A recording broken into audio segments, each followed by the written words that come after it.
Hello sa inyong lahat. Kamusta po kayo? Prioritize God, Kingdom. Dahil ang kaharian ng Diyos.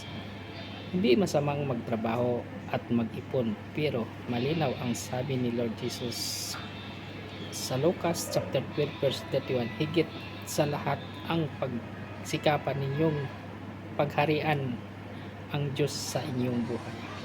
Ang ibig sabihin nito ay ang pagsunod sa Diyos, paglilingkod at pagsasabuhay ng kanyang kalooban na ang dapat maging una sa ating buhay. Hindi pira, hindi ari-arian, hindi ambisyon. Yan. Salamat sa Diyos sa kanyang salita. Ingat po lagi. God bless us all. Ugaliin natin laging manalangin araw-araw. Hilingin ang ating pangangailangan sa Diyos at magtiwala lagi sa Kanya. Ingat!